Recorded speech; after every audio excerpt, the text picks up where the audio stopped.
Hi friends, ಎಲ್ರಿಗೂ ಮಲ್ಲಿಗೆ ಮಠ್ ಚಾನಲ್ಗೆ ಸ್ವಾಗತ. ಇವತ್ತು ನಾನು ಧಾರೆ ಹುಳಿಯಿಂದ ಜ್ಯೂಸ್ ಹೇಗೆ ಮಾಡೋದು ಅಂತ ತೋರಿಸ್ಕೊಡ್ತಾ ಇದ್ದೇನೆ. ಅದಕ್ಕಿಂತ ಮೊದಲು ನನ್ನ ಚಾನಲನ್ನು ಹೊಸದಾಗಿ ನೋಡ್ತಿರೋರು ಪ್ಲೀಸ್ ಸಬ್ಸ್ಕ್ರೈಬ್ ಮಾಡಿ. ಧಾರೆ ಹುಳಿ ತುಂಬ ಒಳ್ಳೆಯದು. ಅದಕ್ಕೆ ಸ್ಟಾರ್ ಫ್ರೂಟ್ ಅಂತ ಕೂಡ ಕರೀತಾರೆ. ಕೊಲೆಸ್ಟ್ರಾಲ್ ಇರೋರಿಗೆ, ಡಯಾಬಿಟಿಸ್ನವ್ರಿಗೆಲ್ಲ ತುಂಬ ಒಳ್ಳೆಯದು. ನಿಮಗೆ ಜ್ಯೂಸ್ ಮಾಡಿ ಕುಡಿಯೋದು ಬೇಡ ಹೇಳಿದರೆ ನೀವು ಇದನ್ನು ಕಟ್ ಮಾಡಿ ಒಣಗಿಸಿ ನೀವೇನಾದರೂ ಕರಿ ಮಾಡುವಾಗ ಅದಕ್ಕೆ ಮಿಕ್ಸ್ ಮಾಡ್ಬೋದು. ಈಗ ಜ್ಯೂಸ್ ಮಾಡೋದು ಹೇಗೆ ಅಂತ ನೋಡ್ಕೊಂಬರೋಣ ಬನ್ನಿ. ಇದೇ ಧಾರೆ ಹುಳಿ ಅಂದ್ರೆ ಸ್ಟಾರ್ ಫ್ರೂಟ್ ಅಂತ ಕೂಡ ಕರೀತಾರೆ ಇದನ್ನ. ಇದು ಸಾಧಾರಣವಾಗಿ ಎಲ್ಲರ ಮನೆಯಲ್ಲಿ ಇರ್ತದೆ. ಅಂದ್ರೆ ಹಳ್ಳಿಗಳಲ್ಲಿ ಧಾರಾಳವಾಗಿ ಇದು ಸಿಗ್ತದೆ. ನಾನಿಲ್ಲಿ ಇದನ್ನ ತಗೊಂಡ್ ಬಂದು ಜ್ಯೂಸ್ ಹೇಗೆ ಮಾಡೋದು ಅಂತ ತೋರಿಸ್ತಾ ಇದ್ದೇನೆ. ಇಲ್ಲಿ 2 ಧಾರೆ ಹುಳಿಯನ್ನ ತಕೊಳ್ತಾ ಇದ್ದೇನೆ. ಅದನ್ನ ಚಿಕ್ಕದಾಗಿ ಕಟ್ ಮಾಡಿ ಒಂದು ನೋಡಿ, ಕಟ್ ಮಾಡಿದಾಗ ಅದರಲ್ಲಿ ಸ್ಟಾರ್ ರೀತಿಯೇ ಇದೆ. ಅದಕ್ಕೆ ಸ್ಟಾರ್ ಫ್ರೂಟ್ ಅಂತ ಕೂಡ ಕರಿತಿರ್ಬೋದು. ಆದ್ರೆ ಈಗ ಇದನ್ನು ಕಟ್ ಮಾಡಿ ಒಂದು ಮಿಕ್ಸಿ ಜಾರಿಗೆ ಹಾಕೊಂಡಿದ್ದೇನೆ. ನೀರೇನು ಸೇರಿಸ್ಬೇಕಂತಿಲ್ಲ, ಅದರಲ್ಲೇ ನೀರಿರ್ತದೆ. ನಂತರ ಅದನ್ನ ಒಂದು ಗಾಳಿಸೋದ್ರಲ್ಲಿ ಗಾಳಿಸ್ಕೊಳ್ಳಿ.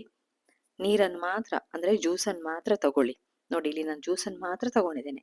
ಈಗ ಇದನ್ನ ಬದಿಗಿಡಿ. ಇದಕ್ಕೆ ಏನು ಆಡ್ ಮಾಡ್ಕೊಳ್ಳಿಲ್ಲ ನಾನು. ಬೇಕಾದ್ರೆ ನೀವು ಖಾಲಿ ಶುಗರ್ ಹಾಕಿ ಕುಡಿಬಹುದು. ಈಗ ಇಲ್ಲಿ ನಾನು ಒಂದು ಗ್ಲಾಸ್ ತಗೊಂಡಿದ್ದೇನೆ ನೋಡಿ. ಅದಕ್ಕೆ ಸ್ವಲ್ಪ ಐಸ್ ಕ್ಯೂಬ್ಸ್ ಹಾಕ್ತಾ ಇದ್ದೇನೆ. ಬೇಕಾದ್ರೆ ಹಾಕೊಳ್ಳಿ. ನಿಮ್ಗೆ ಐಸ್ ಕ್ಯೂಬ್ ಇಷ್ಟ ಇಲ್ಲ ಅಂದ್ರೆ ಸ್ಕಿಪ್ ಮಾಡ್ಕೊಬಹುದು. 2 ಪುದೀನ ಎಲೆಗಳನ್ನು ಕೂಡ ಅದಕ್ಕೆ ಹಾಕ್ತಾ ಇದ್ದೇನೆ. ತುಂಬ ಕೂಡ ಹಾಕ್ಬಹುದು.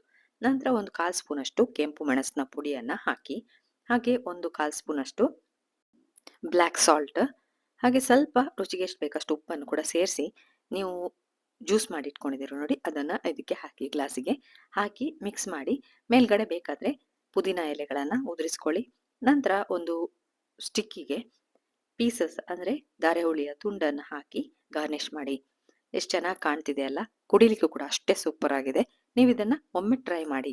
ನಿಮ್ಗೆ ಖಾರ ಎಲ್ಲ ಬೇಡ ಹೇಳಿದ್ರೆ ನೀವು ಶುಗರ್ ಸಿರಪ್ ಹಾಕ್ಬೋದು ಇದಕ್ಕೆ, ಅಥವಾ ಶುಗರ್ ಅನ್ನ ಹಾಕಿ ಕುಡಿಬಹುದು. ಹೇಗಿದೆ ಜ್ಯೂಸ್? ನೀವೊಮ್ಮೆ ಟ್ರೈ ಮಾಡಿ. ಇಷ್ಟ ಆದ್ರೆ ಲೈಕ್ ಕೊಡಿ, ಕಮೆಂಟ್ ಹಾಕಿ, ಎಲ್ರಿಗೂ ಇದನ್ನ ಶೇರ್ ಮಾಡಿ. ಈ ರೆಸಿಪಿಯನ್ನ ನೋಡಿದ್ರಲ್ಲ, ಇನ್ನ ನಿಮ್ಗೆ ಹೊಸ ರೆಸಿಪಿಯೊಂದಿಗೆ ಸಿಗ್ತೇನೆ. ಪುರ್ಸೊತ್ ಮಾಡಿ ನೋಡಿದಕ್ಕೆ ಥ್ಯಾಂಕ್ ಯು.